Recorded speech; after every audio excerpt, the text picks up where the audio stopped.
He was looking for inspiration in the past, some object with a history. He didn't realize that some stories are better left untouched. Some objects don't just hold memories, they hold passengers.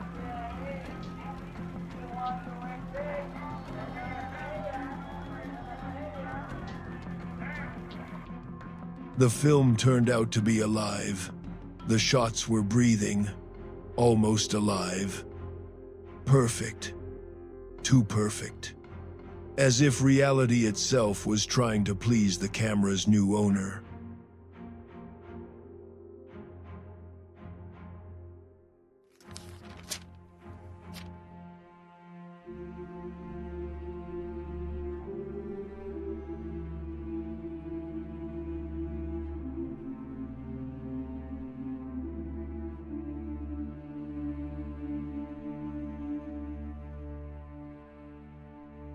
At first, he took it for an accident, a trick of the light, a defect in the film, a stranger in the frame. He didn't pay it any mind. It was his first mistake.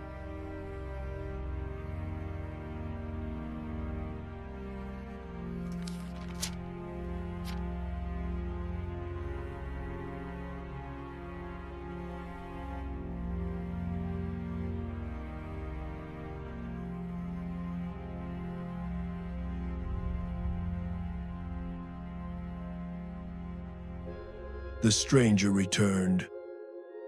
On another shot, in another place, he was closer. His stance was exactly the same, unnaturally straight and still, as if he had been inserted into reality over the main image.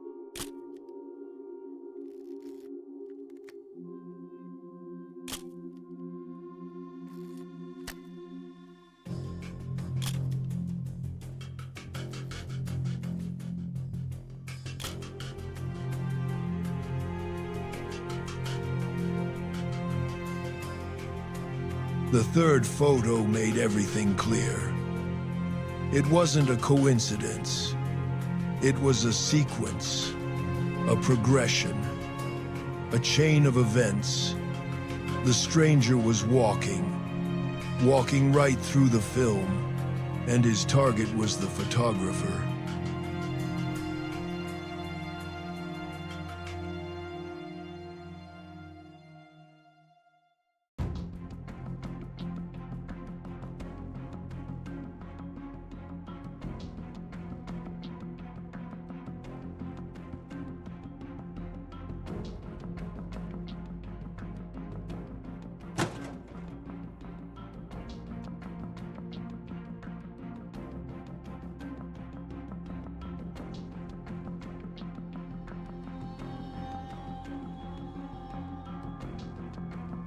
He tried to get rid of it, but the camera didn't want to leave.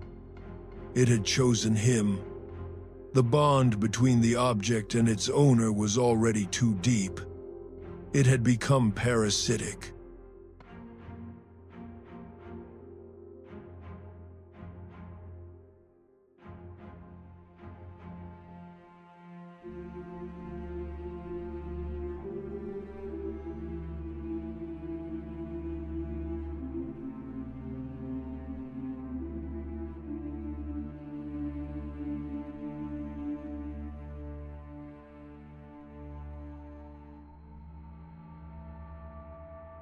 That night, he saw him for the first time not in a photo, but in his bedroom. The man in the coat sat in the armchair, just like in those photographs, motionless, silent, waiting.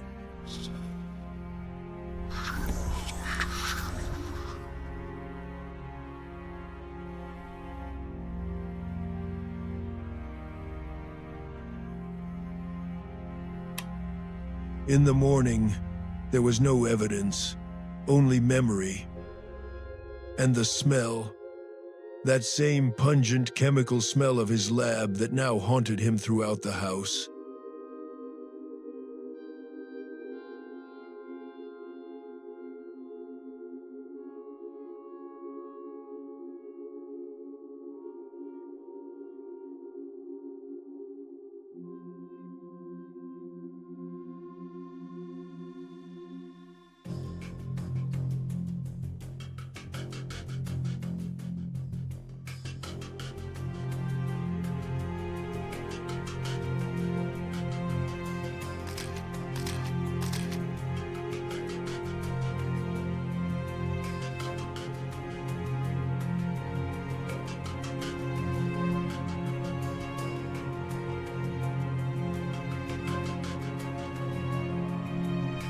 He decided to confront it, to photograph it, to catch it.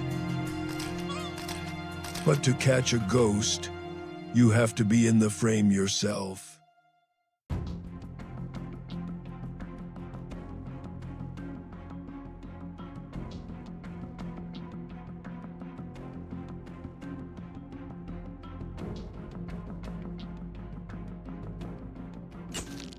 The flash blinded him for a moment, and when his vision returned, the stranger was gone. But he had left his autograph, his mark on reality, an imprint on the glass.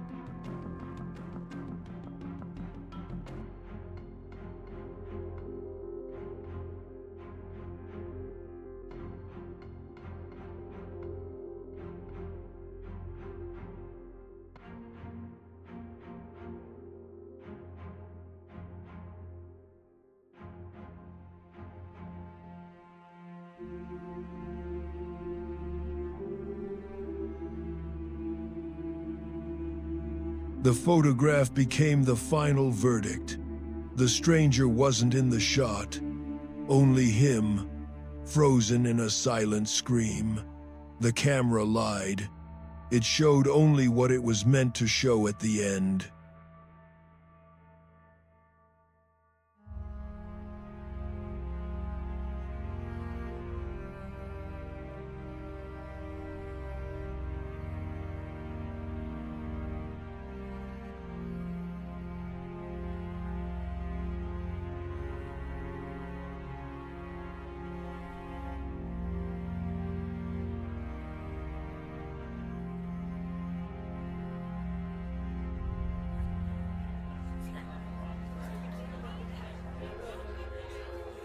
Now he was everywhere. In every reflective surface, in every corner of his eye, the world became a photo album for Max. And on every page was the same unwanted guest.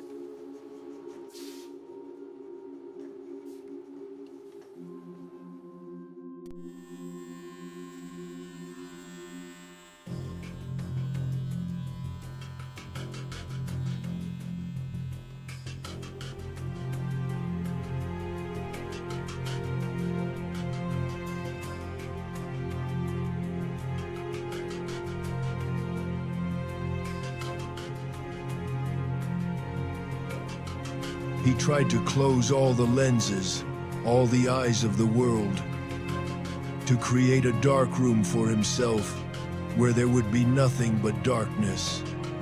But he forgot that the most important lens was in his hands.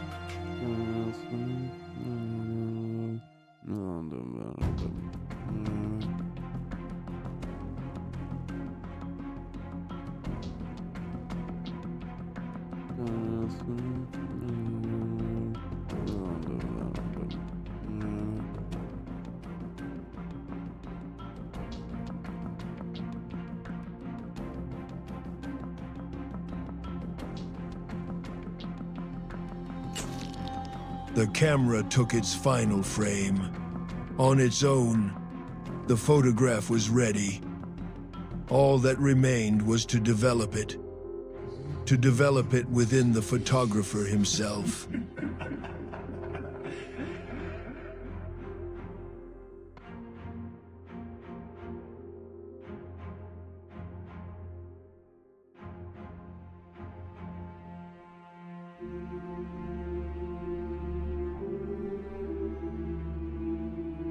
They found him like that. Final. Complete. Like a perfect shot. He had become his own final photograph. And the chair opposite waited for its next viewer.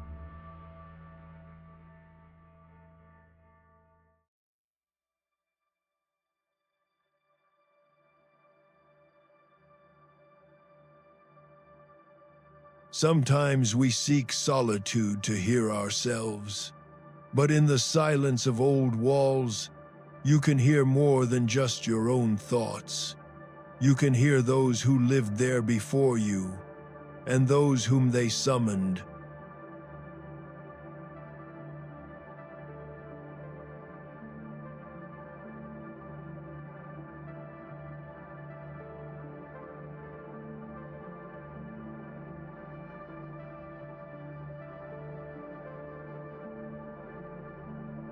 This house was to be her sanctuary, a place where she could create in silence. She didn't know that this house's silence was the most deceptive of all.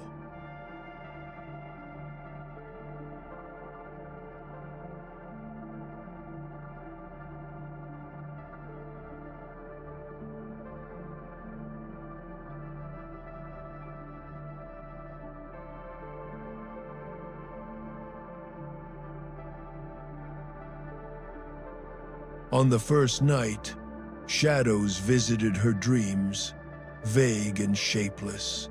They crawled along the walls of her bedroom like liquid darkness.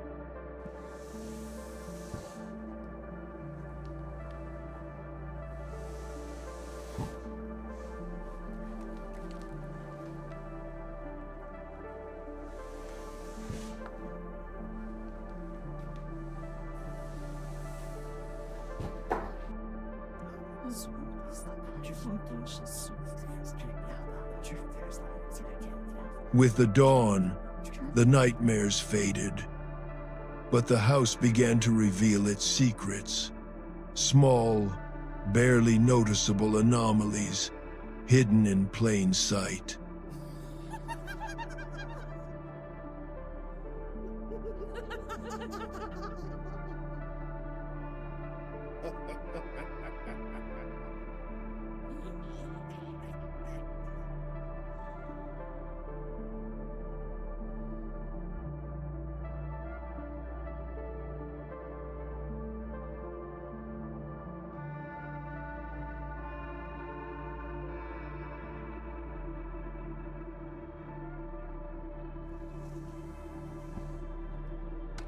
Curiosity is not only the key to knowledge.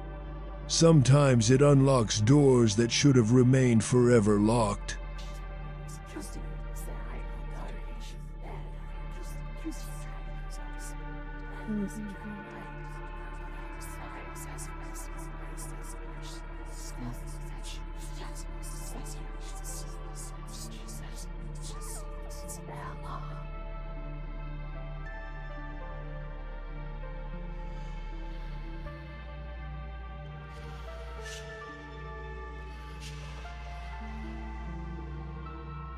It wasn't a room. It was a crypt, a repository for rituals best left forgotten. The air here was thick, as if saturated with ancient fear.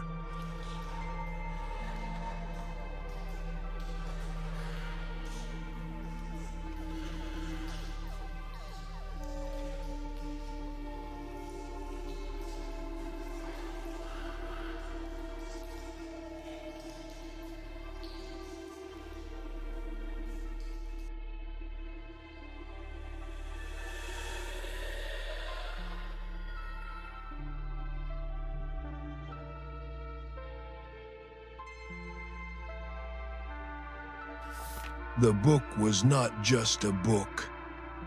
It was a contract, a prison, and an invitation all at once, and it had been waiting for a new reader.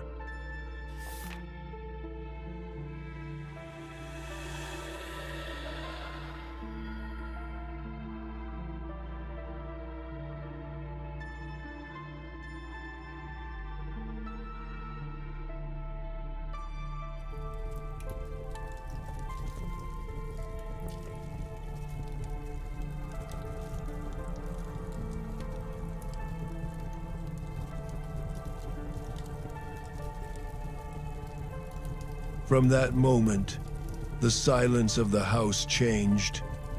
It became wary, filled with a presence that waited, that watched her every move from the darkness.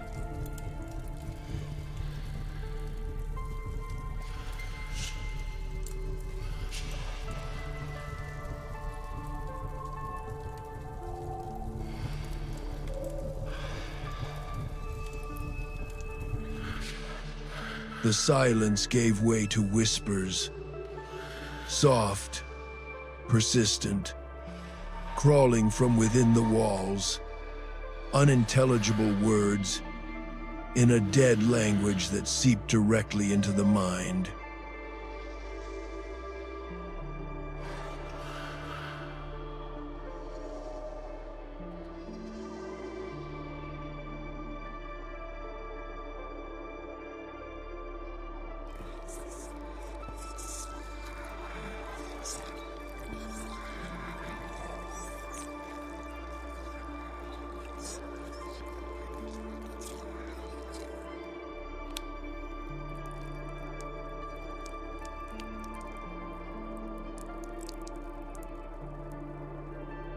The house no longer hid its nature.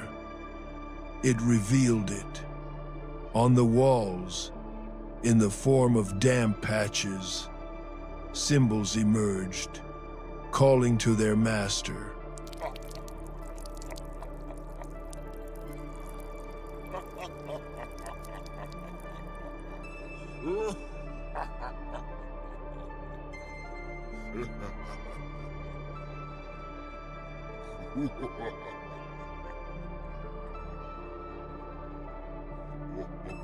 She tried to fight, to cover, to paint over, to forget. But you can't forget what has already become a part of the house, a part of the very reality of that place.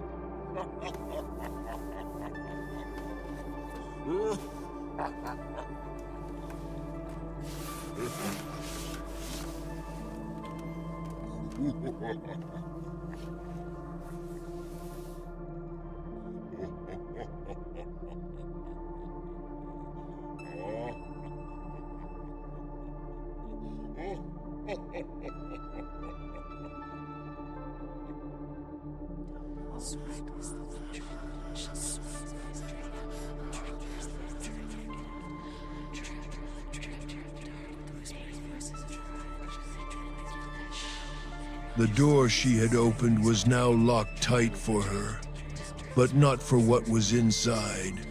The darkness began to seep out.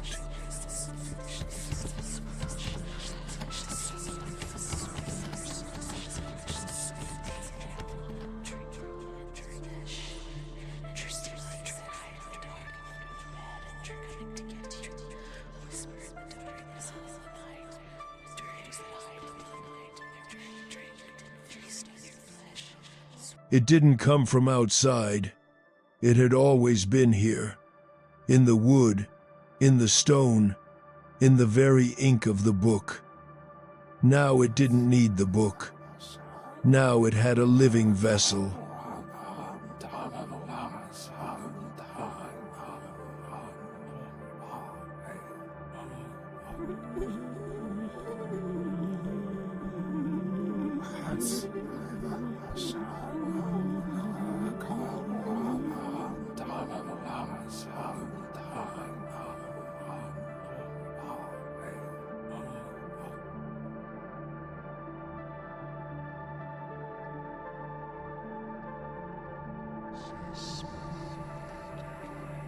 The sound drowned out everything. It wasn't a voice, but darkness itself, given sound. It paralyzed the will, scorched the mind, leaving only pure, silent terror.